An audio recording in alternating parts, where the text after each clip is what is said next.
What is up, everyone? Welcome back to the Fitness Stuff for Normal People podcast. I'm Mariana. And I'm Tony. And the truth is, even though it's 2024, the fitness industry still is not what it could be. It's become something built on unrealistic expectations, aesthetics, and external validation, directing attention away from what actually matters.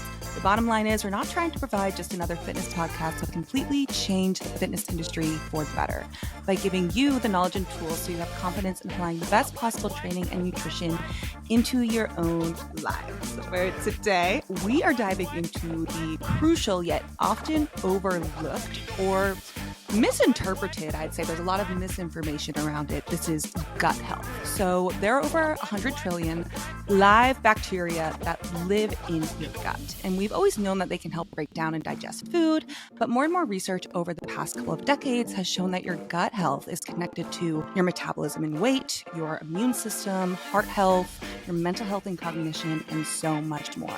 So today we're giving you a list of the top 10 things you can do to improve your gut health, which in turn will make almost every other health goal you have easier. But before we get into that, one of the best and easiest ways to support us, if you enjoyed this episode or just the podcast in general, you can go and leave us a 5-star review on whatever platform you're listening on, or you can also go follow us on Spotify if you haven't already to stay up to date on every new episode. We are still running our special giveaway for our 100th episode, which is crazy. We want to give you guys some free stuff to celebrate. If you do rate us 5 stars or have rated us 5 stars already, go ahead and give that a screenshot and shoot us a DM on Instagram at fs.pod, and you are entered to win a $250 Legion Athletics supplement giveaway and a free year of Fitness Stuff Premium. And we'll be announcing the winner on next week's episode and on our Instagram page, so make sure you're following us there. That's like half a year of protein if you spend it all on protein. That's good through summertime protein. Now, if you want more after each episode, you can join us over on Premium. It is just $5 per month, where you get bonus episodes every single Friday where we're answering your questions, full 12-week training programs like our high-frequency full body and ultimate PPL or push-pull leg program, along with all the other mobility programs we just dropped a little over a month ago. You also get sick perks like weekly Legion giveaways, exclusive discounts to companies like Oura Ring, Exam and Research Database, and so much more. And you can sign up for that in the show notes down below. And as always, shout out to our day one, Legion Athletics, for sponsoring today's episode. Now, today's episode is about gut health. And although most of what's going to be on this list are things that you're going to be changing in your lifestyle, your diet, your stress, probiotic supplements definitely have their place on this list. Now, Legion's been working on and developing a probiotic for over a year, and it finally came out towards the end of 2023, last year. It's called Biome. Now, will a probiotic supplement power wash your gut and eradicate your acne, your allergies, your bloating? No, but it can improve your nutrient absorption. It can reduce stomach pain and bloating. It can also decrease intestinal and whole body inflammation when paired with other lifestyle factors. And a well-formulated and high-quality probiotic could be worth investing in if your gut health is one of your focuses of this year. So if you want to add that in your lineup or restock on some other staples like their Whey Plus or fish oil, you can always use the Legion code in the show notes down below or type in code FSPOD, that's FSPOD, at checkout for 20% off your first order. Woo! Or double points on every order after that. We're a little rusty today. We're a little rusty. It's okay. We were just talking about this before. We both haven't had a good night's sleep pretty much since the new year has started. Yeah. My sleep score has been like 50s, 60s for most nights. Same. If we talk a little stupid today, y'all know why. I do have a new setup, and I'm on the comfort of my couch if you're not watching, and I'm really excited about it. It makes it, I don't know, something about doing this on my couch makes it so much more enjoyable. Just don't spill your Diet Coke. Well, I cleaned it, but I dribbled it a little bit. That's a nice white looking couch. Also got my Diet Coke. New Year's resolution to continue to drink Diet Coke despite people. Tony, I posted an Instagram the other day, Instagram reel, and it got like 1 million views.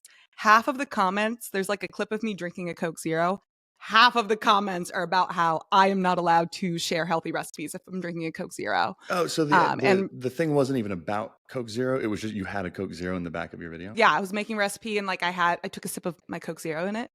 I feel like the same people that were leaving those comments are also the same people that were doing like tequila shots a week ago on New Year's Eve. Yeah, which Literal like no poison. shade, but hypocritical. Just a little bit. Like Just a kind little of bit. hypocritical. I So don't blame them. That is a little bit funny though. It always will be. Now we're talking about one of our favorite things, the belly.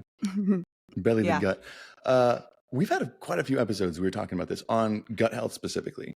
I think starting back with episode 28 on the gut-brain connection, which is super interesting, but we've kind of sprinkled it in. I feel like fairly frequently, at least on like a monthly basis, we talk about it, or at least shows up in one of our episodes. Oh, for sure. Does that mean it's important? Yeah. Because it's just interconnected into all, yeah, it is, into so many bit. other facets of your health. It always comes up. Because it's still in its infant stages, like our understanding of what our gut microbiome actually is connected to, right? Like we know it's Yes. connected to all these things, but we don't fully understand how. We just know it's important. So today we're doing 10 actionable steps that you can take today to actually start changing to improve your gut health, many of which are things that I've changed in the last year that I've noticed a massive difference on ever since we started paying more attention to it. So 10 takeaways is what we're doing today. But I think before we get started, it makes sense to start by just outlining like what the heck is your gut in the first place and like what makes a healthy, quote unquote, healthy or good gut.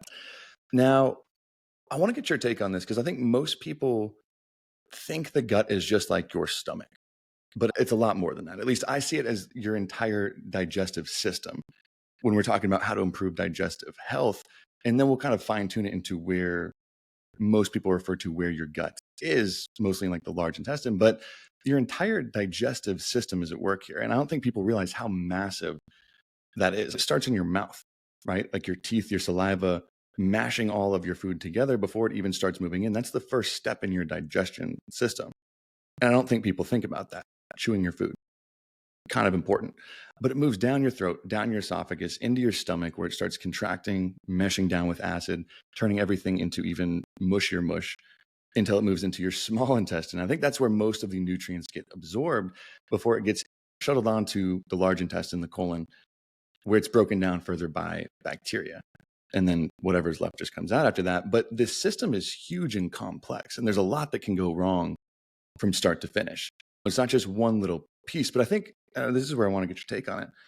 I think when most people talk about it, we're mostly referring to where those trillions of bacteria are mostly residing to when we talk about gut health, right? Which is like your colon and large intestine.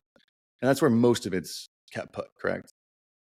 Yep. Colon, large intestine, also small intestine. But when you think about when people are researching gut diseases and disorders, the main focus is in the large intestine, colon area, but small intestine is still important.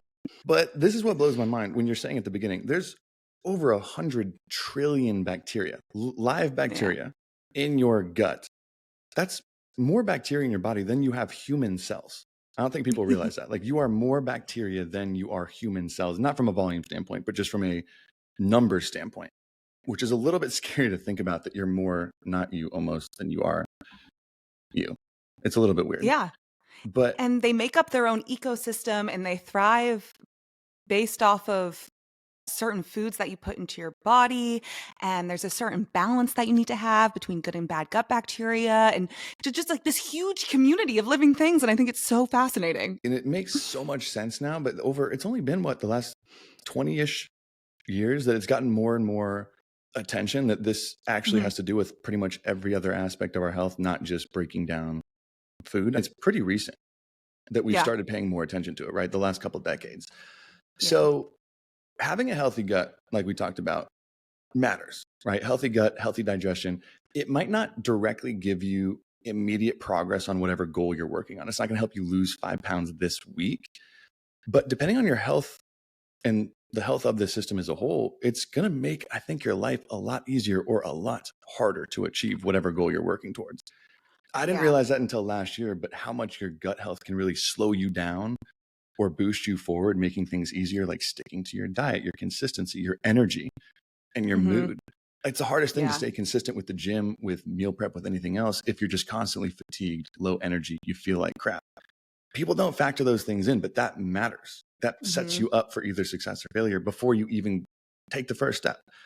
So these things matter. And we're going to start this list off, we got 10 items that we're going to go down this list. And some of them are pretty surprising. Some of them we've talked about before, and we're going to go more detail. But some of them are surprising, which I think most people, the first one's going to catch them off guard. Yeah. What's that? Yeah. This always catches people off guard, and I love to talk about it. But so digestion as a whole, if you have poor digestion, that's a huge sign that something with your gut health is out of whack. And we're going to be talking a lot about poor digestion as a symptom of poor gut health throughout this episode. And one thing that can really throw off your gut health and your digestion is under eating. Nobody thinks about this consequence of restrictive eating, restrictive dieting. If you have a lot of disordered eating tendencies, if you go a long period with trying to eat as little as possible, and then maybe you're binging, you don't even have to have a known diagnosed eating disorders, although it is very, very, poor digestion is very common amongst those with anorexia and bulimia, which that is more intuitive because you think about, okay, well, how you're eating, your eating patterns are going to be very affected. So that's in turn going to mess up your gut health a bit there. But even just not having the most regular eating schedule consistently, and maybe if you do have these periods of time where some people do it, where you're just restricting your food as a whole, you're not eating enough calories consistently for a prolonged period of time, that can really affect digestion. And super one of the ways super common in people doing contest prep and bodybuilding shows. If you talk to them, and it's part of the business, and I get why you want to succeed, but when you are restricting yourself that low for so many times, it'll get you the desired outcome you usually want. But talk to them about how long gut health recovery takes post show coming off of it. It's such a long process. And people don't realize it's mostly also from increased stress, a lot of different things, but from just a prolonged period of time, 12, 24, 36 weeks of just restricting food in your life. And it doesn't have to be some ridiculously low number, but just constantly restricting. A lot of people struggle with this. Yeah. So one of the ways you can understand this is that when you are consuming very little food or not enough food, this is going to result in less waste in your digestive tract.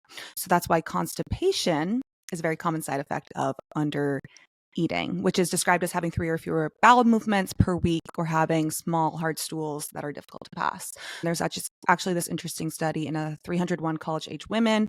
The strictest of dieters were most likely to have constipation and other associated digestive problems. And this is where this population, like college-aged women, it's very common for this to happen. It's where you see a lot of the most disordered eating behaviors, unfortunately. But what I really want to talk about here is how undereating affects motility. So food needs to be moved through your gut to places where it can be broken down, absorbed, and waste needs to be moved throughout the body.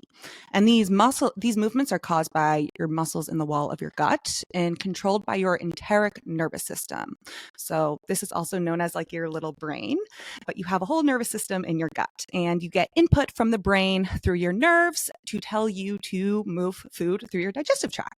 And the ENS also regulates secretion and sensation within the gut, so what you're feeling, and you also secrete gastric juices to allow yourself to digest, so it's very important. And the overall process of moving food and liquid and waste through the gut is called gastrointestinal motility. So abnormalities of gut motility can result in a wide range of diseases, disorders, and just symptoms that may not even have an attached disease or disorder. So that's called a functional gastrointestinal disorder. I can see that hurting a lot of different areas. Yes. Yeah. And this slowed motility, it's delayed motility. It actually has a name. Can be called lazy bowel syndrome. That's not the scientific name. Scientific term. But that's what it can be referred to when you have this slowed or delayed motility, the delaying of the movement of food and waste through your digestive system. So your colon is slow to move waste through your body. You get constipated. You feel bloated. Food sits in your small and large intestine for longer. Gas can accumulate. And what causes this is infrequent, irregular eating schedules, restrictive eating patterns, eating disorders, reliance on laxatives is very common for this to happen. People with IBS, irritable bowel syndrome. And the muscles in your digestive system become not as strong, not as readily able to move this food through your body, because when you're not eating enough for a long period of time, it get used to having little to no food in your system. Yeah. So when you do eat that food, it's just like, it's like training any other muscle. It's weakened. So just neglecting that, the food is almost the stimulus or the weight that keeps those gut lining muscles strong so that they can work and move food through. And when you are restricting and you're not eating enough, and this is why it's so common in those with anorexia, you're not training that muscle. So when you do have food in there, it's going to take a while for you to digest that food, and you're going to Yeah. feel discomfort for quite some time. And I was going to ask you the difference here, because I know we've talked about before how slowed motility can be a beneficial thing from like digesting protein and how that slows motility down, but more so it can absorb those nutrients. Does the massive influx of food, if you're going from like long periods of time of under eating and then a massive jump up, does it slow motility in a sense in a negative way where you're like, I'm guessing nutrient absorption probably isn't going to be as well, like you're not absorbing or digesting the food as well as you could be, like not the same thing as the benefit you would get from eating like protein, for example. It's a big difference is what it seems like. Yeah. So it does affect nutrient absorption because you are not going to be. So when you think about this, is almost the stimulus. So it's affecting so many other chains of hormonal production, gastric secretions. That's all going to be decreased when you are restricting.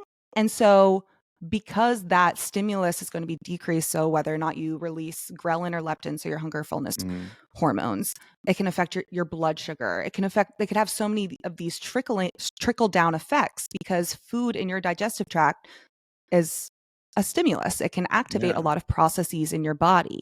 And so when that stimulus is not as frequent as it should be, that's the response is weakened. So it's like working back up to get to a point where that is, because you can improve that for sure, but it's a lot of work, and it becomes counterintuitive because now it's like, okay, well, in a bit, we're going to tell you guys that eating more fiber is really good for your gut health. But if you're suffering from slowed motility, you want to decrease your fiber intake while you're introducing more food, because fiber further slows digestion. So that can be a benefit. But if you suffer from slowed motility, you don't want to slow your digestion even more with soluble fiber. So it's this very misunderstood, it's a slowed motility, I guess you could call it a disorder, but it's very misunderstood and does not go diagnosed often. Because I'm guessing your body, probably like almost every other system in your body, your sleep, your endocrine or hormone system, it likes, I'm guessing, consistency, not massive changes day to day, not knowing where. We talked about how damaging that can be just from your sleep health. So I'm guessing something as complex as your gut health, more consistency, food volume, timing, things like that, all do play a role, right? Yeah. If you want to like get better at this. And something that I also find really fascinating about this under eating piece is also the state of mind you're at when you are in the middle of an eating disorder. So this is along the lines of more like you're really struggling with food. You do have more of those eating disorder tendencies. The stress that is associated with that. So I'll talk about that more in the brain gut connection, but it's important here as well.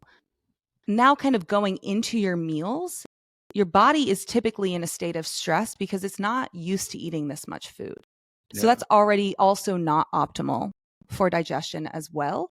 So under eating can have a trickle down effect to so many problems that can kind of just get dismissed as, oh, you just have IBS, or you might just be stressed out. But slowed motility is a real thing. And the best thing to kind of reverse this and improve it is to first adopt a regular eating schedule. And I'm not saying that this means you have to eat 3 meals a day and snacks, or you shouldn't eat 2 meals a day because you have to eat 3. No, there's not. What's optimal is kind of going to depend on your hunger levels, your schedule, but that it's regular, consistent. You're not changing the time that you eat every single day. You're not having one big meal one day and 3 meals the next day. Get a consistent eating schedule. This is going to prime your digestive system to be prepared what to expect at what time intervals to be digesting food, which is crazy. Our digestive systems are so Yeah. smart. Once you get into that routine, it can expect when it's going to be working for digestion over time, which I find really interesting. Another thing you could do is, if you are a type of person that maybe eats a lot of fiber, which not as many people do, but in this time period, you're going to want to focus on maybe not eating too much fiber all at once. So reflect, fiber is going to be really important, but it's something you want to slowly increase over time. So I'm talking like maybe 5 grams increase per week, and make sure you're drinking a lot of water when you're doing this, because water allows stuff to move through your digestive system. It's just going to help. And And if a you lot of these increase too things, fast, you're going to learn the hard way.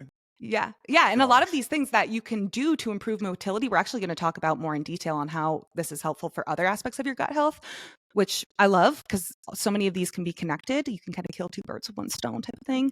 And also, like, walking after your meals can be really helpful, because that's also going to get food moving through your digestive system, and standing a little bit more throughout the day. It's a slow process. If you are struggling with an eating disorder, if you know you're under eating your calories, you're also going to want to slowly increase the amount that you're eating. That's why eating disorder recovery can be so difficult and taxing, because you will experience a lot of discomfort, a lot of bloating, a lot of digestive issues up front, because your body is adjusting to having sufficient amount of food in it. And so it's going to take a bit for your motility to improve and Yeah. figure that out. So you have to be patient for sure. Okay. So I think that's going to shock a lot of people. Number one. mhm. Now, on to the next. Number 2.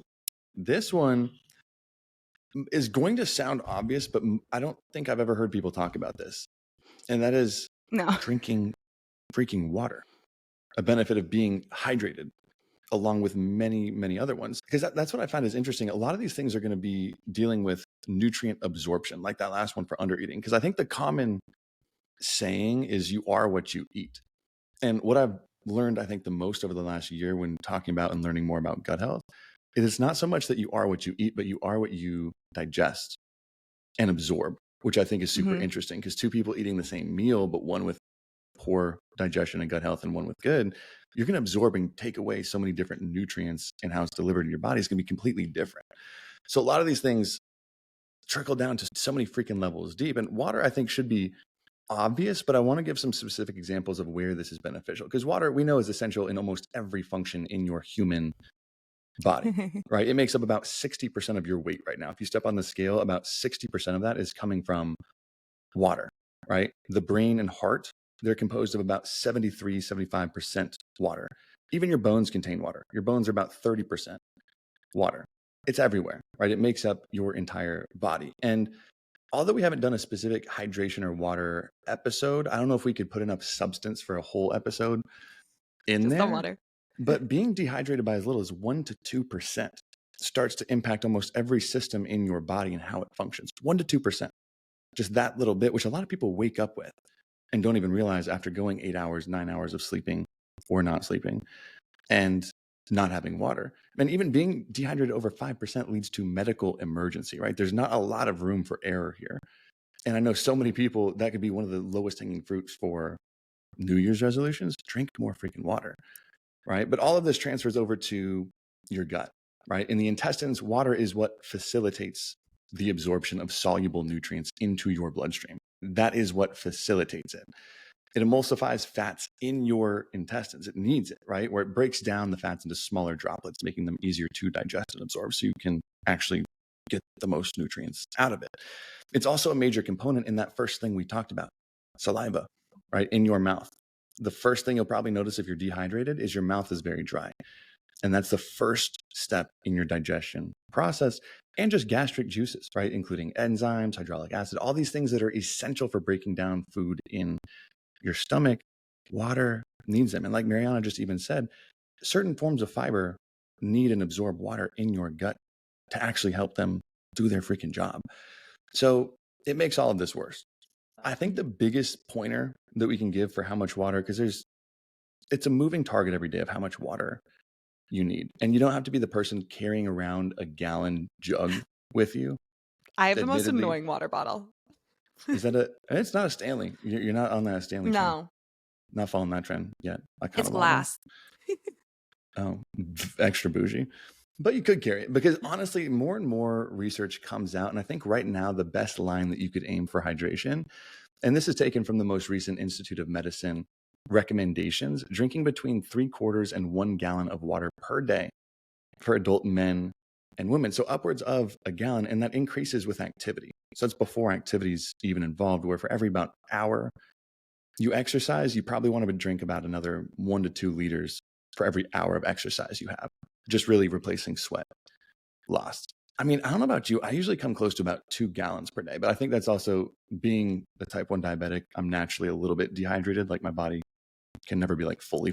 So I'm always thirsty, but I come close to about 2 gallons a day. How many ounces is 2 gallons? 128 is in one. So that would be 256. I probably just butchered that math real quick, but probably Oh my 256. God. I honestly don't know. I don't know how much water I drink in a day. A lot of those glass things. But Yeah, I have like I think there's a 32 ounces. I don't know. Maybe 64. I don't know. But it's also, I mean, I don't know about what you've heard, but I've even with most people coming in or like clients I'll work with, that's the first thing is like, oh, I kind of freaking suck at drinking water. But you gotta Yeah. remember, this does include all water-based beverages. It doesn't just have to be pure water. If you're one of those people who just hates the taste of it, even coffee. That's one of my funniest, I think, myths people still hold is that it dehydrates you. Coffee dehydrates you because it's a diuretic. The definition of a diuretic, it just increases your urine production above baseline. Net, you are still much more hydrated after you drink coffee than before. So if you're drinking coffee, sports drinks, whatever it is, that still counts towards your water, even though you want to be careful with like the high calorie options of it. But one of the biggest tips I could give for someone who's like, I really don't drink water and need to, is something we talked about in the habits episode, but that's actually habit stacking your water consumption with different things through the day. I would almost say, I want to get your take on this too. I have clients where people just fill up a water bottle or like a thing like this and just do timed chugs 2 or 3 times a day because they'll forget to drink it or they just don't want to. So at least if you're chugging 3 big, tall things of water, even if you forget to drink the rest of the day, you're still pretty well off, right? So like habit stacking, so like every time you brush your teeth morning and night or with meals or anything like that, at least that'll get you there by the end of the day. I even do, have I talked about belly baths before? No. What is that? A belly bath? Okay, it's going to change your game. It's a belly bath for your belly in the morning. It's something I do every morning, and I think it's super helpful because in the morning, I don't think people realize you're dehydrated when you wake up because one, you haven't had any liquid probably in the last like 8 to 10 hours, maybe even more.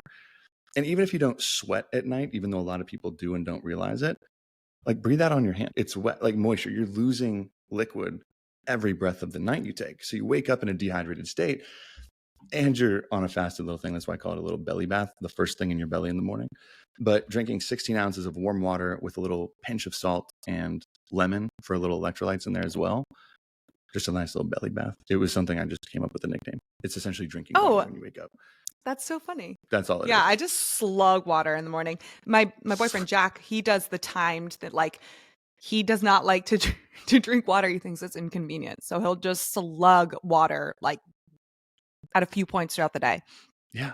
I'm like, you slug it. So, but that's how it helps a lot of people. If you forget or you just don't like it, just for anyone can chug a thing of water.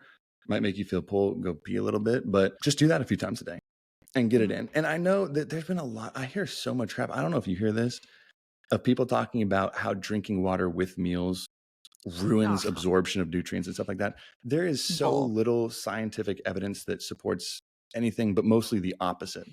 And it can be actually helpful. I know water in excess might impact nutrient absorption and things like that, but that's in excessive amounts. But drinking before, during, and after a meal can help in moderation, can help the process move forward. So don't be afraid of doing that. And you don't need any fancy electrolyte drinks either. You get plenty of that through your diet if you're structured correctly. But drink more water. Aim for at least 3/4 to a gallon a day.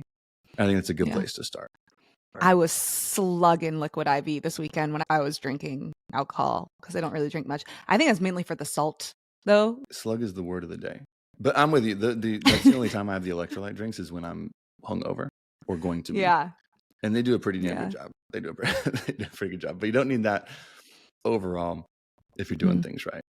So what's on our list next? This is This is a big one. stress, overall mental state. We have a whole episode on the brain-gut connection, so we'll link that in the show notes so you could get a more in-depth review there. But stress impacts your gut so much. Stress and anxiety are the two that have a huge impact, and not enough people talk about it. There are so many supplements, there are so many diets and juices and foods that people say, don't eat this, or you have to eat this, or you have to supplement this for good gut health, without even a single mention of how your mental state, how your brain, how your stress and anxiety influences gut health. Before you literally do anything, this is my opinion, what I would recommend. Everyone's gonna be different, but I want you to look at if you have addressed your mental state first before you start jumping to all of these extremes and considering taking all of these supplements. If you are not addressing your headspace and your mental health for gut health, you are jumping through so many more hoops than you need to. This is going to have a huge impact, and I cannot even. This is huge. Like I'm saying, would you rank this up next to equally as important as the diet aspects that we're going to talk about later? Yeah. Like neck and neck, not like one over the other, but I was like, we want to weigh this heavy. Stress is huge with your gut health. Yeah. So, and why I say this is because the brain has a direct effect on your stomach and intestines. For example, the thought of eating can release the stomach's gastric juices before food even gets there. And the connection goes both ways. Another example, when a person feels danger, your fight or flight response is activated in the central nervous system. And at the same time, your enteric nervous system that I talked about, your little brain response is to slow down or stop digestion. So you have this constant talk and feedback between your gut and your brain.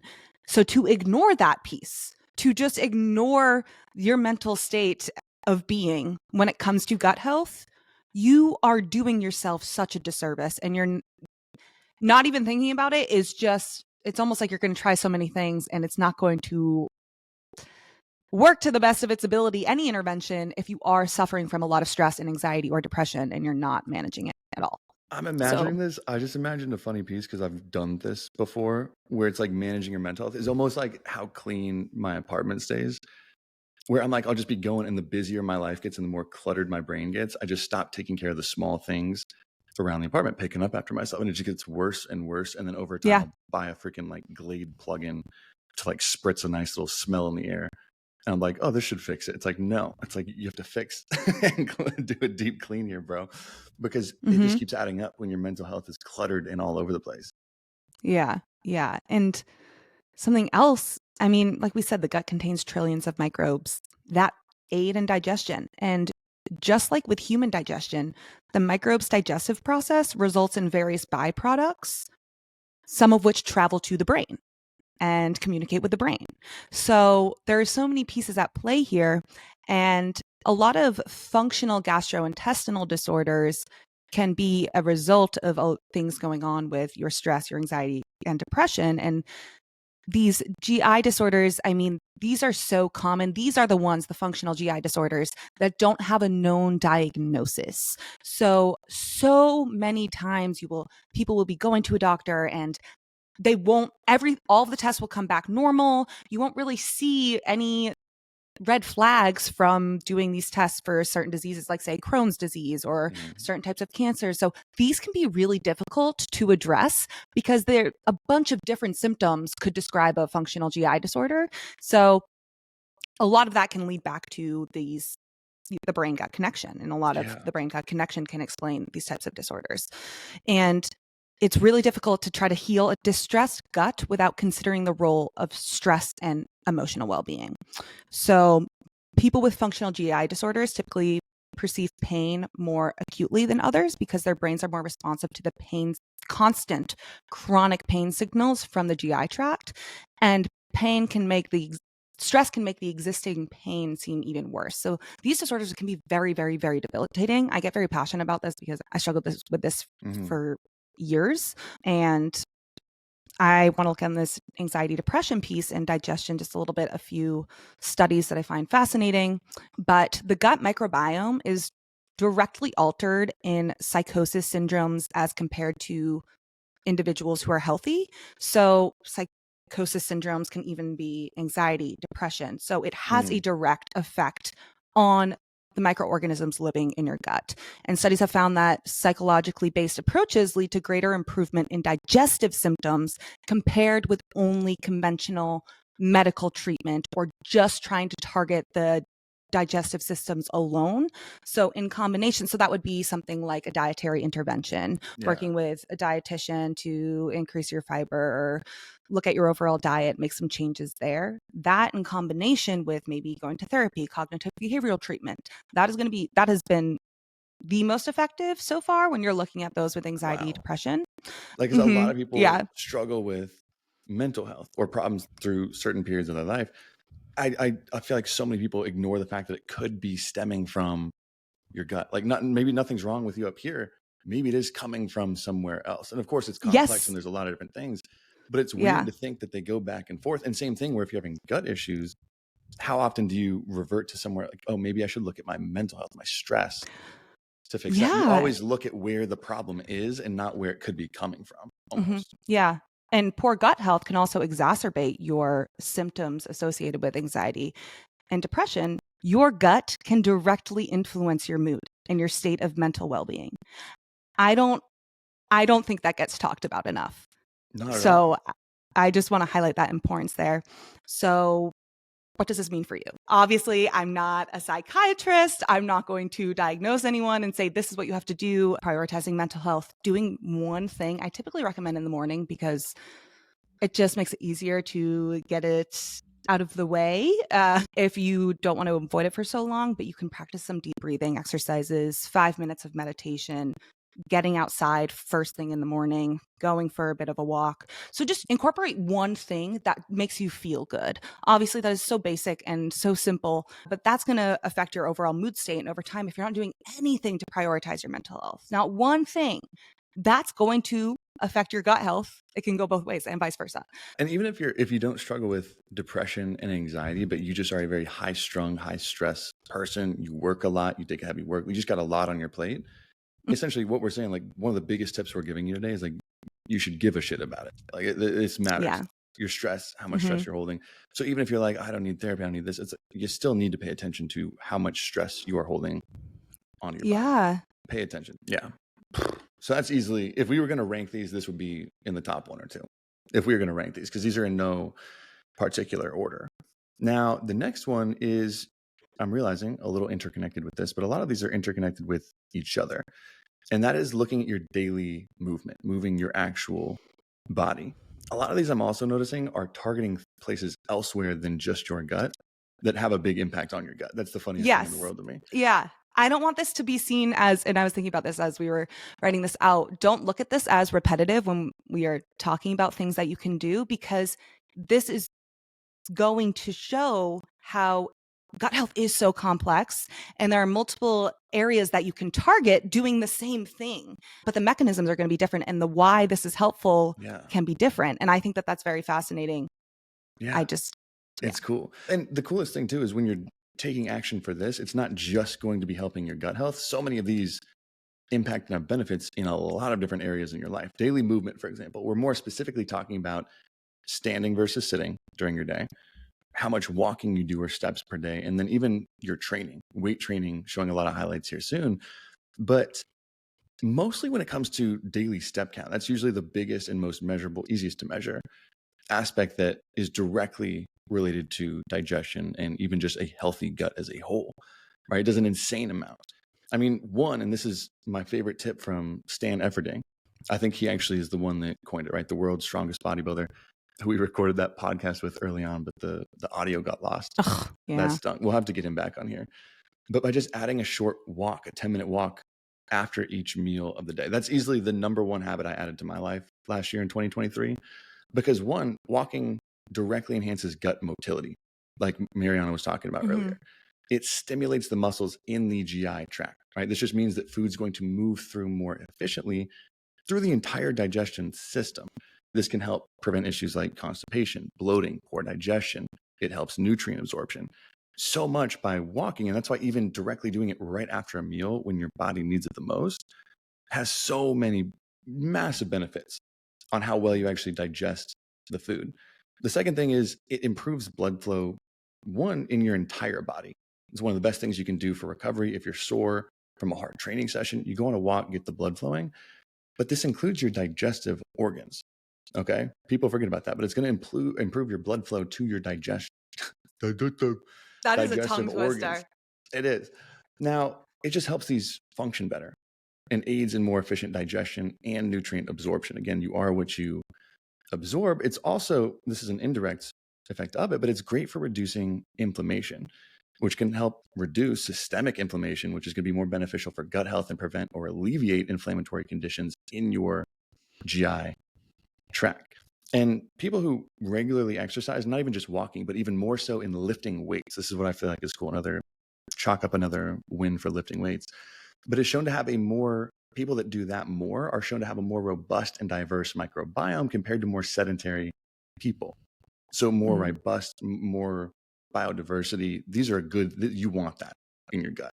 There's 100 trillion. You want a very diverse set there. And I think that would be where you could easily start. And we've talked about it in a lot of different episodes, so I don't even know which one to point to. But one, look at your total step count, but even more so, if you can spread it through your day, that's going to be where you notice more of a impact on your gut health. So if you're getting like 8,000 steps a day, but 7,000 are coming before 10 a.m. because you're working out, you're getting ready for work, and you're seated and sedentary the rest of the day, you're probably still going to run into some issues or be leaving something short for your gut health. So the more you can spread that out through the day, that's why I love just a short 10-minute walk after each meal, because you can usually fit the time in for that, no matter how busy you are.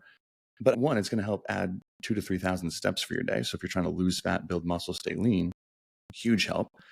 Helps your mental health and stress. Mariana just had a light bulb come on. Yeah. It's not even that much of a light bulb, but if you are a regular listener to our podcast, I just want you guys to just take a second. How many times do we talk about step count and increasing your step count or just increasing your activity throughout the day? How often that comes up? I think that's probably something Honestly, that comes up the most throughout the podcast. As much, if not more than probably protein intake is something we talk about a lot. Yeah. You're right. But That actually is probably up there with protein intake for things that we talk about a lot. yeah, it just can be, it can address so many issues. And it is, I don't like to say anything is simple because I don't know your situation, but the barrier to entry for this is so low, and the room to improve on it, you could start as low as you want, but if you're going to have any goal this year, like start, that's also a great starting Seriously. point because you're going to hit so many facets of your health. Sorry. I was just You want thinking to about lose that. fat, you want to live longer, you want to feel better with digestion, legitimately everything. But the more you can spread that out through the day, usually the better. It also helps clear out your stomach with gastric emptying. It regulates your blood sugar if you're doing it post-walk. It actually reduces, I was talking about this on that first episode, we had brought it up. I give myself significantly less insulin medication because I'm a type 1 diabetic on meals that I know I'm going on a short walk afterwards, 10 minutes. It significantly Crazy. reduces the need I have for my medication. It's crazy. And type 2 diabetics are really, that transfers to anybody, an insane impact. So I would say the steps here, like we talked about in the step count episode, or I forget which one it was, aim at just increasing from where you are. There's no magic number of 10,000 steps per day. It's just a made up number, but try and improve yours. If you're at 3,000, try to get to 5 or 6. If you're at 5 or 6, try to get to 7 or 8. Just take slow incremental steps up. And one of the easiest ways to do that is to split them up into smaller walks through the day. If you just wait till the end of the day to do an hour walk, you're not going to do it more than a week or so. You're just not. I've never seen someone that actually sticks to it very long. So try and spread them out, try and increase it. And especially in the standing versus sitting technique, when you are standing, your body's in a more favorable position. Your digestion system's less really contracted as you're sitting down. So especially around your meals, if you have a standing desk or you can't go on a walk, try and stand rather than sit for the short time period after you eat. But how much you move through the day matters a lot, and especially for weightlifting too. Adding to the diversity of your gut microbiome is crazy. So that's going to be big on the list. Not as big as stress, but they do play a role. What up next? This one we got to be careful with, I think. Yeah, this one we have to be careful with. So this is limiting processed foods in your diet, but more so focusing on your overall dietary pattern. Because how often do you go on social media and you see someone saying, don't eat this, it's destroying your gut health, or this is making you bloated, or drink this, eat this to get good gut health. My gut health improved when I started taking X, Y, and Z. It's everywhere, and it oversimplifies your gut microbiome. I'm hoping you already know just from the beginning of this episode, wow, this is pretty complex. There's a lot of moving pieces here, and it's not as simple as one food, one supplement that is going to make or break your gut health. We are human beings. We do not eat foods or drinks in isolation. We are not lab rats that can be pumped with the same nutrient for months on end and can have our diets controlled and our environment controlled so that you can look at the effect of a single ingredient on a health outcome. And anyone that typically is referring to any of these studies showing a single food that may alter your gut microbiome, or something like an artificial sweetener that may alter your gut microbiome, they are looking at lab rats being injected with mega doses of these ingredients that are going to affect their health. Of course, that is not the case with humans. So many other factors also influence our gut beyond diet, but we do not eat foods in isolation. We have dietary patterns. We have eating patterns. We eat a variety of foods, and what you regularly and consistently eat is what is going to influence not only your health, but your gut health. So that was a rant. That out of the way.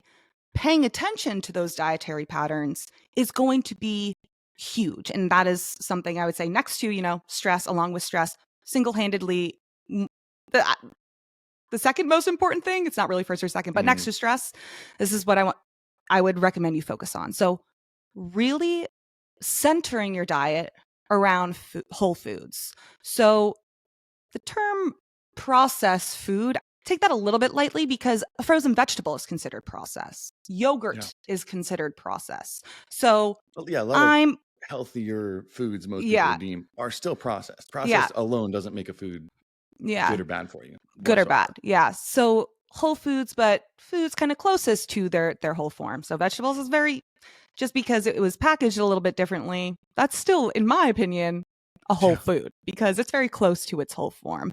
A vegetable powder, that is very ultra processed. That's not going to be as close to its whole form. Athletic greens.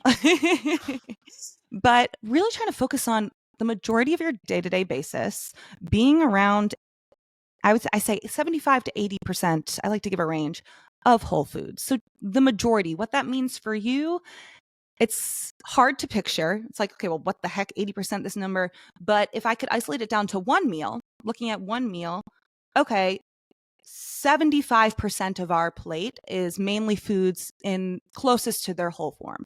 And then you have a little bit that may be the condiments, or maybe I'm going to have like a handful of some crackers with this, a few packaged foods in here that are not comprising the majority of my plate. If that gives you an idea of how to picture it, and then extrapolate that out to how often am I doing that on a daily basis, if that can be helpful.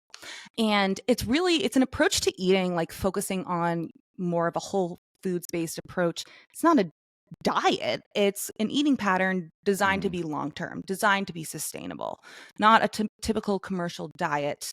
It has flexibility. So you're going to be focusing on foods that feed the good gut bacteria. So these are fruits, vegetables, whole grains, legumes, foods very high in fiber.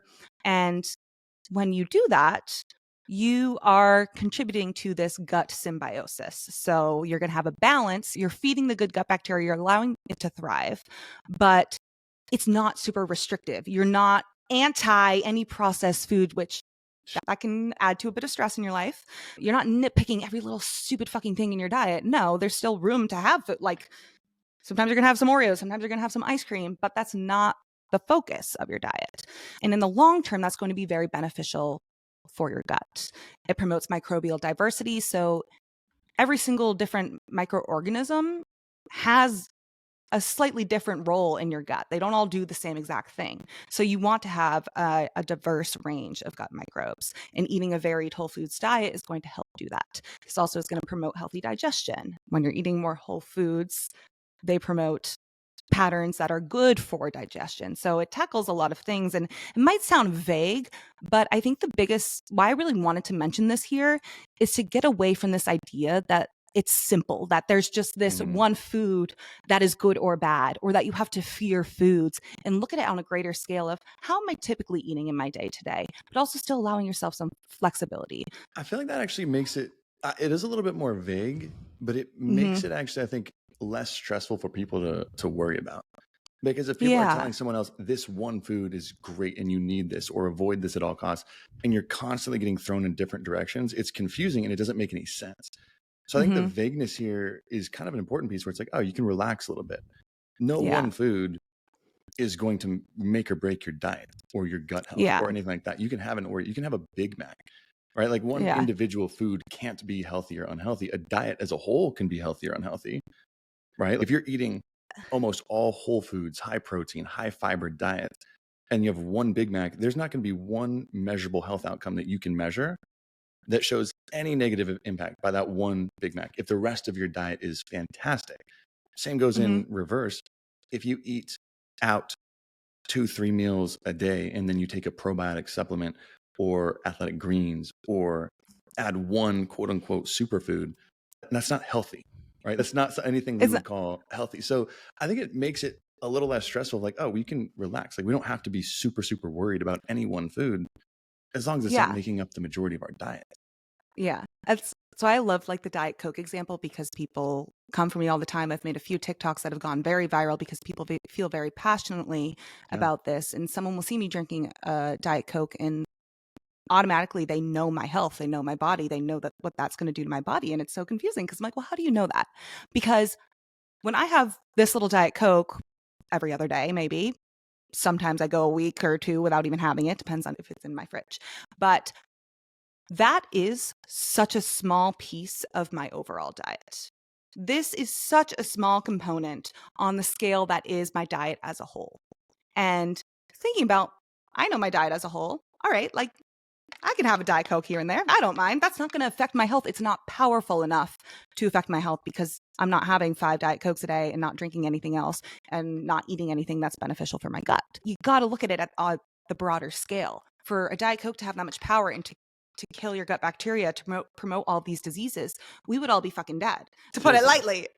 So I think that's just something. And when I say limiting processed foods, it's that's what I mean. Okay, they're not going to be the focus of my diet. They're going to be in there, but it's not the majority of what I'm eating. I am not just having Oreos for breakfast every single day.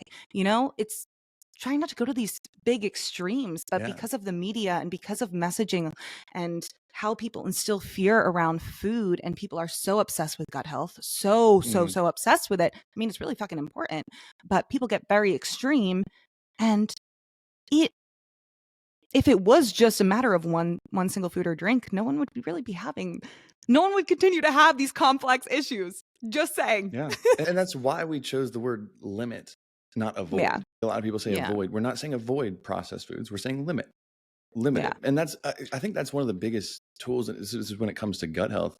It's not even as much that the processed food that you could be consuming or the ultra processed food is what's doing the damage to your gut health. It's more that it's the lack of what it's taking in place of your diet. So if Yeah. your diet is mostly made up of ultra processed food, not necessarily that's the bad part of it, but it's like, what is that replacing? What is it now? What is your diet missing because you have so much processed foods? Probably missing a lot Yeah. of vitamins and nutrients, some minerals, some fiber. It's probably missing all of these things. So it's not necessarily that that's the bad thing causing all the harm, but it's more of It's just not what it's adding any taking the good. place of. Yeah. It's not adding any good. It's not feeding that good gut bacteria. It's not allowing that for a diverse microbiome. Taking that mental shift can be really powerful when just looking at processed foods as a whole, because I mean, there's no nutritional value to my Diet Coke that I'm having. I love to add corn to my salad. Corn does absolutely nothing. I love to have like chocolate after dinner. That Mm. is adding nothing to my gut health. It's adding nothing to my physical health on a whole. So if that was the majority of my diet, replacing the foods and the beverages that are good for my health, that's where you're going to see a problem. Yeah. And that's what you see a lot in the standard American diet. The standard American diet is very, very high in ultra processed foods, very low in whole foods, very In the standard American diet, what lifestyle behaviors do you see? Very limited movement, a lot of sitting, a lot of stress in American society. None of that is going to foster good gut health. So looking at it as a whole, taking this a bigger approach, a larger scale approach. But what can you do? I mean, start adding some more color to your plate, eating a variety of food. I've said this already before. Similar interventions, but addressing kind of a different issue that you may be facing. If you eat out a lot, maybe start cooking more meals at home. Slowly work your way up to this. Okay, maybe I want to focus on having one whole foods meal every day if that's a good point of entry for you. Slowly work your way up. I like to focus on your larger meals. I typically will recommend, don't get caught up in the nitty-gritty and the snacks yet and try to change everything all at once. Look at your larger meals that you have on a day-to-day so you can kind of get an understanding of what does this 80-20 meal look like for me. And that's what I'm like, if someone's still stuck and you just hear someone that's like, you can't, how are you putting this garbage in your body, this trash in your body, the processed food? Like, really just think about it. I'm not saying that you have to have whatever answer. I'm not trying to tell you what answer to have, but think about it. If you're getting a high amount of fiber and these other things that we're going to talk about soon, a very diverse, mostly whole food diet, you're moving a lot through the day. You're getting more than 10,000 steps. You lift weights regularly. You're very hydrated. You're not under eating. You control and manage your stress. And you have a bag of chips with the nasty demonized seed oils. Can you honestly tell respectfully flip that person off, or I will. But for those people, though, like, just think about it. Do you think that bag of chips is really going to have an impact on your gut health when the other 99% is working for you? Yeah. Like, just think about it. I'm not saying you have to say yes or no, but just think about that logically. If you're afraid of a bag of chips because it is full of seed oils and ultra processed and whatever trigger words people use, it usually is more to scare you and it doesn't have that much meaningful impact. So that's a big one. I like that one. Now, this one, I was excited to jump into this one. Antibiotics. And this is going to be the next tip. Avoiding them when you can. Avoiding them when you can, or limiting them. Because let's just get this straight. The development of antibiotics was a complete medical breakthrough. It saved millions and millions and millions of lives. Okay, complete medical breakthrough, insanely important in our healthcare system as a whole. But you can easily abuse them. And I know and have seen people who will take them whenever they can. And they don't really realize what it could be doing, right? So antibacterial medications, right? These just work when you have a bacterial infection, like a UTI, strep throat, ear infections. Those are the most common ones I could think of. But they work by killing the bacteria causing that infection. But the problem with this medication is it doesn't know how to pick and choose what's good bacteria, bad bacteria, infectious bacteria. It just knows bacteria. And it works by killing all bacteria. Good, bad, doesn't have a name, anything. If you're bacteria, it wants to kill you. Okay, so more and more research, especially over the last few decades, as that's become more and more just prescribed almost, is finding that even short course antibiotics, so even taken over the course of days to a week, less than a week, okay, not a long time to be on something at all, can alter the makeup of your bacterial species in your gut or the diversity in there for months to years after you stop taking it, for even just a short term, depending on what other things you're doing in your life. And here's the cool part, or I guess not so cool part, is there was some really interesting research that I actually started pulling up and reading through, because this was my section. I had to come through with it. But even for most minor antibiotics, it looks like, and here's the crazy part when you look at it, is over the course of a week when you take it, it pretty much instantly drops the total number of bacteria you have in your gut, right? Pretty rapidly. And that takes at least about 2 months to come back up to baseline, the total number of bacteria. It takes about 2 months to recover from about 1 week of antibiotics, even the smaller ones. But what's crazy is when you look at the makeup of your gut microbiome, the species present still remains changed, or the diversity of that microbiota in your gut, for up to 6 months to a year after you take an antibiotic. So it regrows, but differently. It makes permanent changes to your gut health. And sometimes these community changes, they can be crazy, but with research noting, I mean, this is the crazy part, that some people's microbiomes resemble those of critically ill ICU patients after taking the drug for just a short period of time, is what this research noted. So even after a year of stopping, and I'm not saying to avoid these, because if you have a bad infection, this could save your freaking life. This can save your freaking life. But it's one of those things where if you have multiple paths or options to solve a problem, take an antibiotic, or there's other measures you can take, see if it's feasible to, one, do that and avoid taking antibiotics. But if you must take an antibiotic, and we're going to talk about this too, how you recover from that really, really matters. Okay, how you recover from that, the focus you put towards that. And that's going to lead us into our next step of probiotics.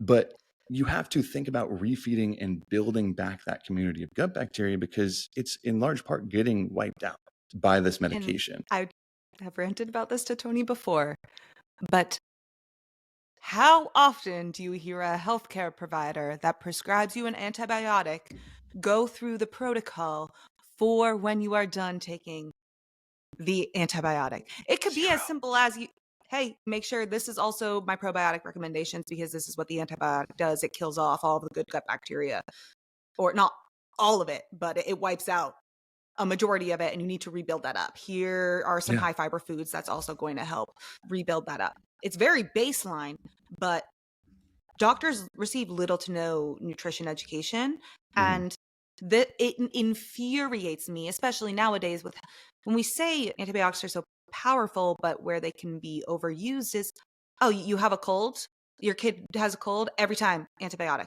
Every time, let's go get a Z-Pack. Every single time. You see this a lot with kids, and it also frightens me because these are the most your developmental years where you want to strengthen your immune system, which is directly influenced by your gut microbiome.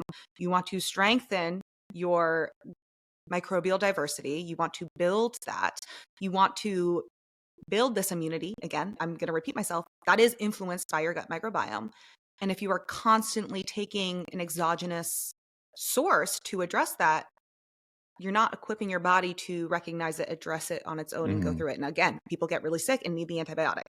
Do not twist our words here, but that being the constant response can be very, very harmful. And adults do it. It's not a good habit to. And it's a hard problem to fix. When we're talking about a community here, think about community issues in your city. Homelessness is such a complex problem to solve. You can't just throw money at it and fix it. Look at what San Francisco did. Throwing more money doesn't just fix it. It's a very complex systemic problem you have to fix. Same thing with your gut health. If you're constantly just ruining it years over years over years of just abusing these antibiotics, you can't just take a pill or a supplement or just fix it.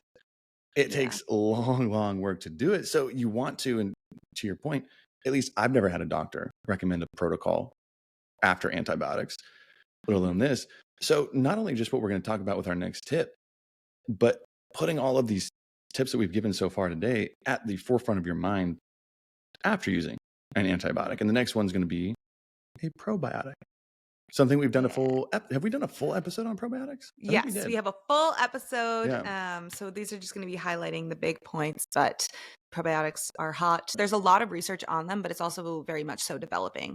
So in terms of human studies, we're just getting our feet wet with probiotics. There's a lot of data from animal studies in vitro that is informing a lot of these new studies and recommendations. So I really think we're going to have. That's why probiotics that are developing right now, they keep getting better. And I really am curious to see how this field of research evolves in the next 10 years.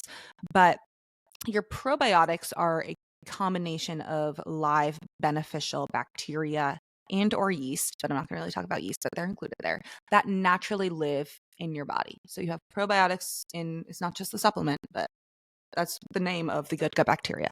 And like we've already mentioned, you have good bacteria and bad bacteria. And probiotics are also found in foods and supplements that contain live microorganisms intended to maintain or improve that good gut bacteria in the body.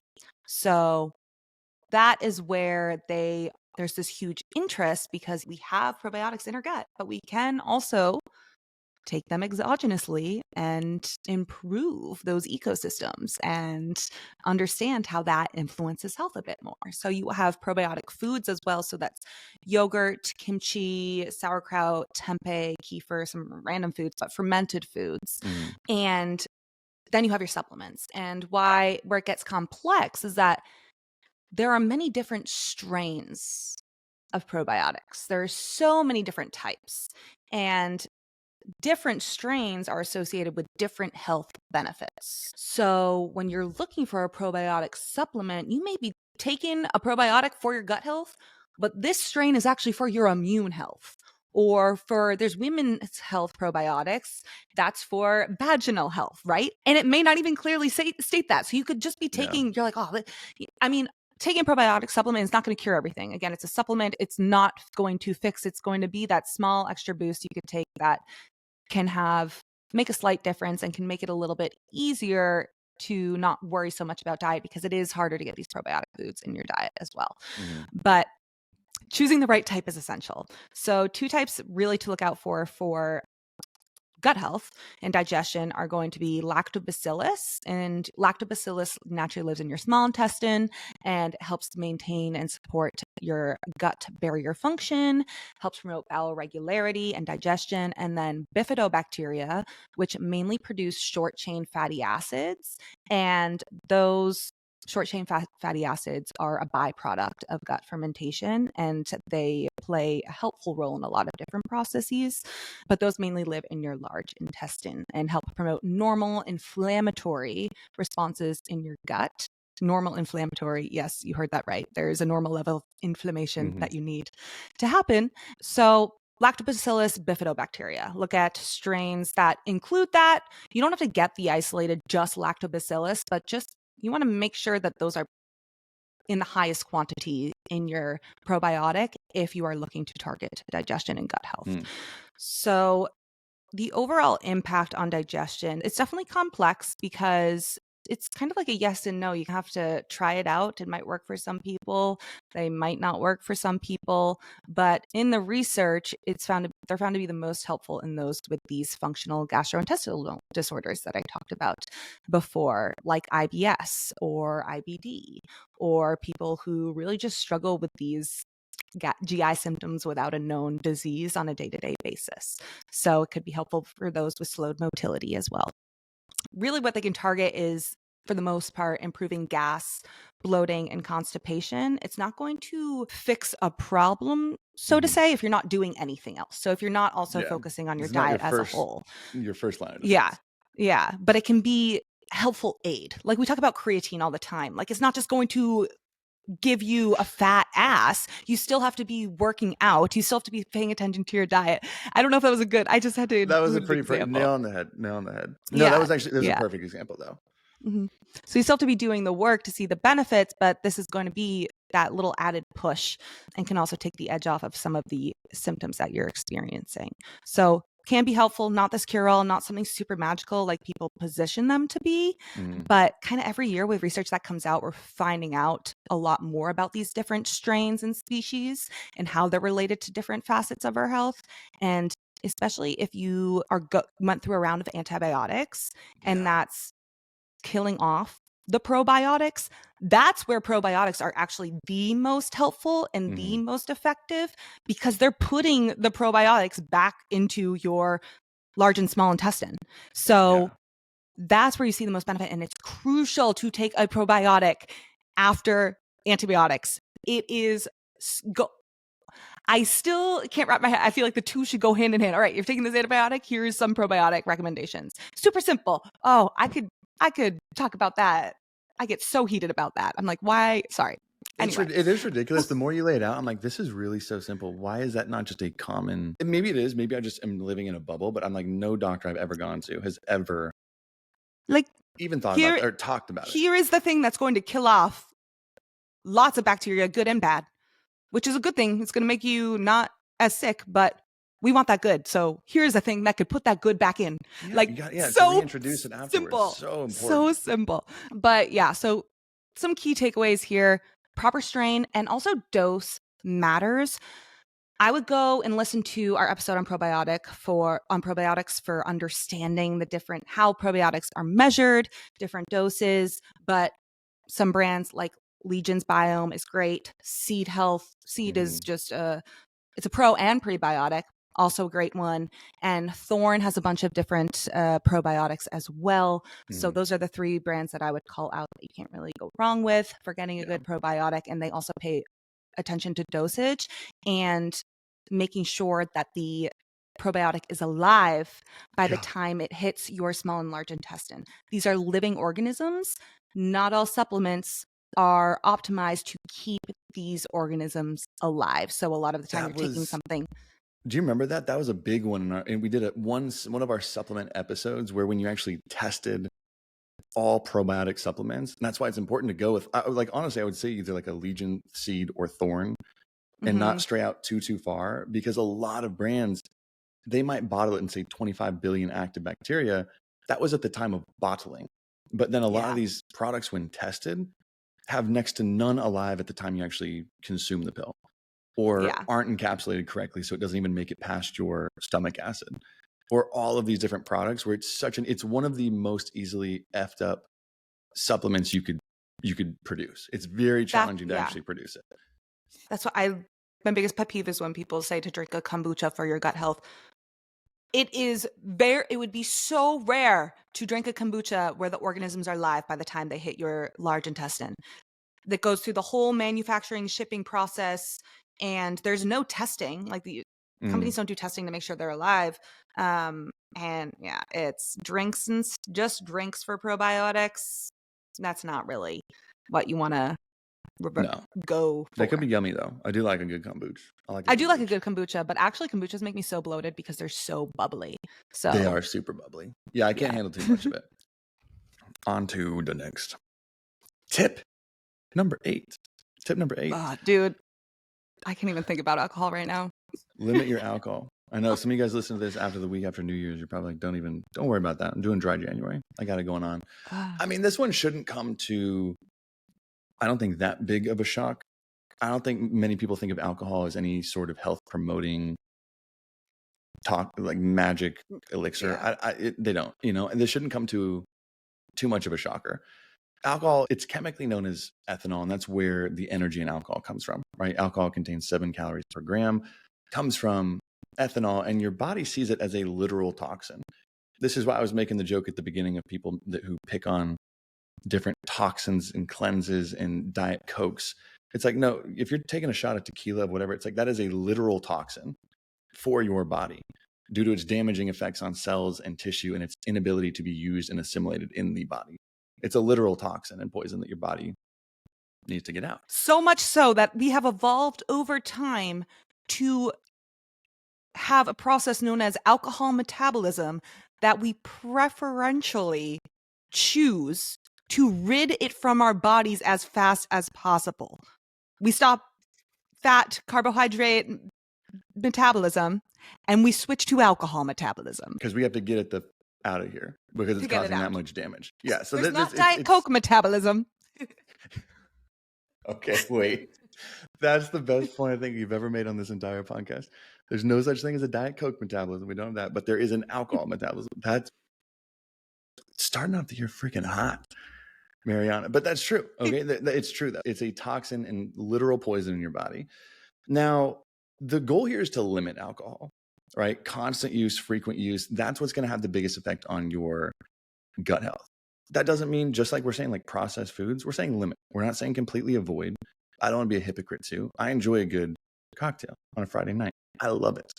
If you're going out to celebrate something, great. But if it's one of those things that you're consistently doing, a nightcap, a couple drinks with dinner most nights of the week, whatever it is, that's where you're going to notice the most problems. And the biggest ones that you're going to see caused from alcohol, I mean, one is just the disruption in the composition of your gut microbiome.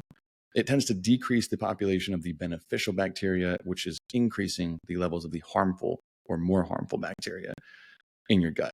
This can lead to dysbiosis, GI disorders, metabolic syndrome, even mental health problems caused from the gut. So that's the biggest one, is it's going to actually change and disrupt the composition of the microbiome. The second is it's going to increase intestinal permeability. Okay, this just means the intestinal barrier becomes more permeable, right? It allows bacteria and toxins to pass into the bloodstream way more easy. That's not a good thing. That's not a good thing. But it leads to things like leaky gut is a common one that we've heard of. It also increases inflammation on your GI distress. It stimulates the production of more stomach acid, which, again, it's a good thing in moderation, but constant production of it is not a good thing. It also is going to impair nutrient absorption, which I don't think that's a big shocker, right? No one's taking their multivitamins with a shot of whiskey in the morning, but it's going to impair the nutrient absorption for the hours and even days following that. So really the only tips we say here, limit it when you can. I think as a society, we're moving further and further away from the constant need of alcohol. I think that's shifting a little bit, we've talked about, but if you do go out, you have a big night, you're doing anything else, almost treat it like you'd be coming off of, I think, like an antibiotic medication, right? Just put a little more emphasis on the good health promoting things that we're talking about for gut health. Your fiber, what we're talking about next, the prebiotics, the movement, the stress. Just put a little extra emphasis on that the days following big drinking, and try to not make it something that you're doing most nights of the week. Please don't do that. Don't do that. So that's a big one to avoid. Some of the big ones are to avoid. Ask Charlie Munger. Yeah. It's not the best Yeah. decisions you make. It's the stupid decisions or the stupid mistakes you make, which leads us on to, I think I would put number 9 up as high as stress almost, or at least something that a lowest hanging fruit, something that people don't even consider. Yeah. Which is silly. Yeah. So we talked about probiotics. This is Prebiotics and prebiotics. fiber. So I first want to touch on, so that this can go two ways. So low fiber intake can impair your gut health, and too much fiber. Now, the low fiber intake, I want to make this so goddamn clear. The majority of Americans are going to struggle with the low fiber intake. The majority of our US population is not getting enough fiber, and it is a big problem for many disease states, not just gut health. Okay, making that very clear. There's a small population who it can be very debilitating because of this, their gut health issues, but too much fiber.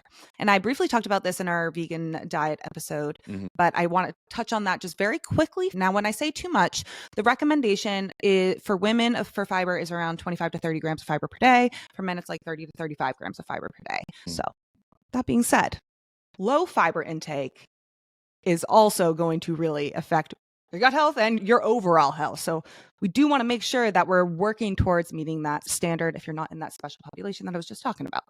But I mentioned prebiotics. So those are nutrients found in food that increase the amount of good bacteria in your GI system. So prebiotic foods are high fiber foods. Like fiber is not a prebiotic. This is where it can get like confusing, but prebiotics are found in high fiber foods. So it serves the function of feeding that good gut bacteria, but for whatever reason, they're not used interchangeably in the literature. Like it's still important to make that distinction, but research has shown that increased prebiotic intake through food is very closely related to improved bowel movements and digestion. They are very important to make sure you're getting in your diet. And this just comes from eating more fruits and vegetables, eating more whole grains, eating those more whole foods. That's why we included a piece of eating a whole foods diet is going to be so important, because that's where you're going to get your dietary fiber and prebiotics. That's where you're going to get it. And not only does this feed the good gut bacteria out to thrive, but this also goes into so many other health-related issues that people really struggle with. So if you're focusing on fiber, you're also prioritizing your heart health. It can also help with blood sugar management. It can also help keep you fuller longer and help with weight management. So this is one of those things where if you want to focus on something in your diet and get a little bit more specific, you can address a lot of health-related concerns. What also happens with insufficient fiber intake is you can decrease the amount of good gut bacteria that you have. If you're not feeding it, you're not going to allow them to grow and thrive. Simple as that. You have to feed them, right? It's giving it fertilizer to grow so much more massive, especially the good bacteria. And I think that's where in most of the literature and research, having a diet high in prebiotic foods and high in fiber is one of the biggest things you can do. 10 to 1 over probiotics. Because I know people will go and jump to buy a probiotic before they even look at eating 30 grams of fiber in a day. That's not going to do anything compared to just eating a little bit more fiber. It's much more impactful. It's because people are like, why is fiber important? It's like, it's not just for keeping you full. Your whole body is going to run better, mostly too, based on how good this is on your gut health. Yeah, because even if you are taking the probiotic, it still needs an environment where it's going to grow and thrive. You've got to feed it prebiotics.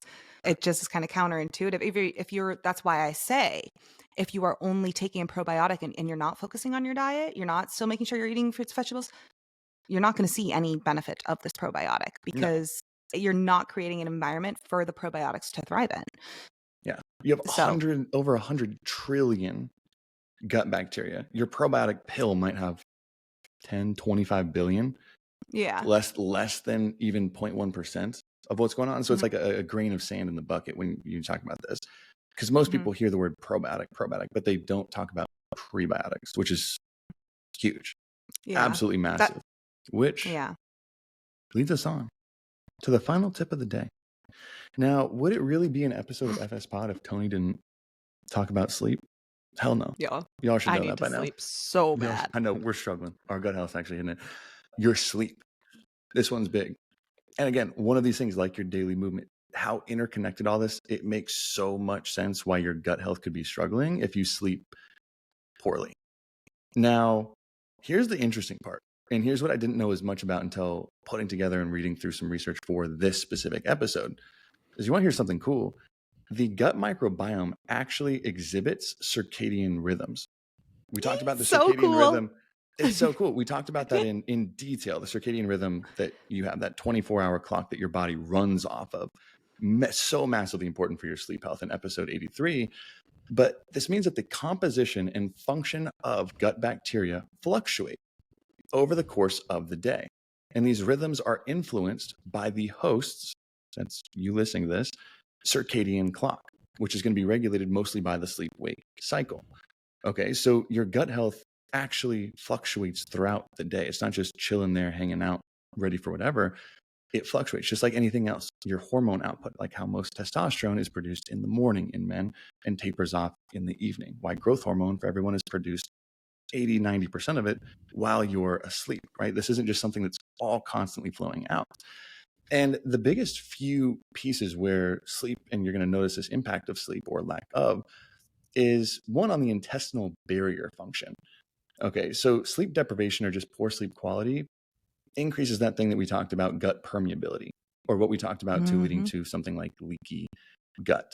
And the mechanisms behind this include more changes to the expression of something called, I didn't even know this until I was reading more about it, tight junction proteins, which are crucial for maintaining the integrity of the intestinal barrier. So that's the actual mechanism there, but it also influences the digestive process as a whole. Okay, so lack of sleep can slow down GI motility. That is one of my new favorite words that we've used about 100 times a day, but leading to more issues like constipation, indigestion, or nutrient absorption, bloating.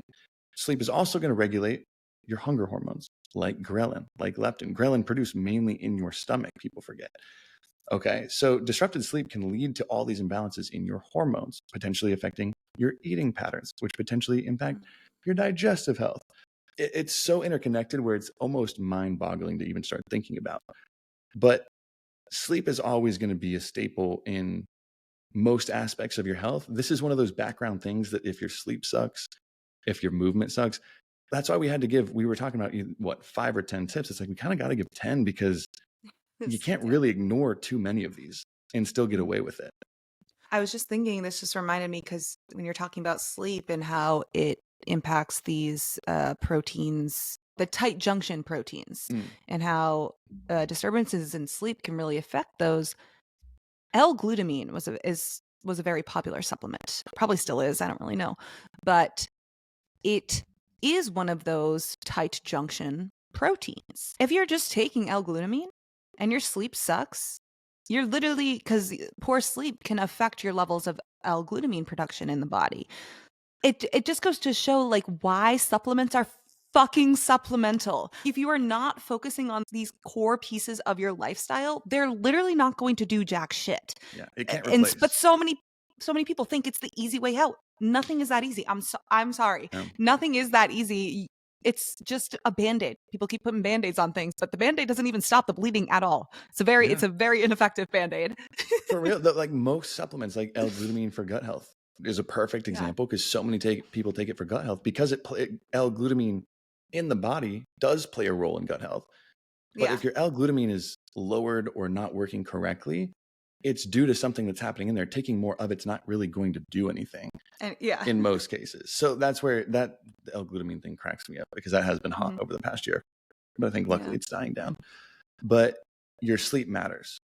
eating prebiotic and fibrous foods matter. Limiting alcohol matters. Avoiding antibiotics and using probiotics correctly matters. All this matters. We also have on premium, we have some high fiber, they're also high protein, but high fiber, high protein recipes for free that you can download as well as another extra resource, because just to make it a little bit easier. Oh yeah. Because sometimes it's, especially fiber. We talk about it all the time. Increasing your protein is hard. When you learn what your protein goal is, if you use our protein calculator on our site, you get it. It's a big number, and that's hard to increase to. I think eating enough fiber or increasing your fiber when you don't have a lot of fiber in your day is as hard, if not harder. Even though it's a smaller gap to fill, like if you're getting 5 to 10 grams of fiber a day, which a lot of people are, and you're trying to get 30 grams, that's tough to make changes to. So like meals, recipes like that go a freaking long way to help improve and get that number up without just taking a supplement. I think I'm much overdue, but a phenomenal episode as a whole. 10 freaking tips. See which ones you are already nailing. See which ones you're close to. Focus on those, and then genuinely just start, or gradually just start bringing up the rest, I think. Okay. Don't sweat it if you're just missing on one. Again, look at it as a whole. If you're nailing 8 or 9 out of these, 1 or 2 can lack and you'll probably be fine. But your gut freaking matters. And it's one of the biggest areas we're excited for research to continue growing in. So we made it. I'm loving my new setup. Couch is the move. I love it. We're going to lay down and take a nap right after this. Y'all know where to find us. If you're in premium, we will talk to y'all on Friday for this week's AMA, another Legion giveaway like we always do. Again, if you have rated this show 5 stars before, or you're going to go do it right now, shoot us a DM at fs.pod. That's our Instagram if you DM us, because next week is when we're announcing the winner of the $250 Legion giveaway.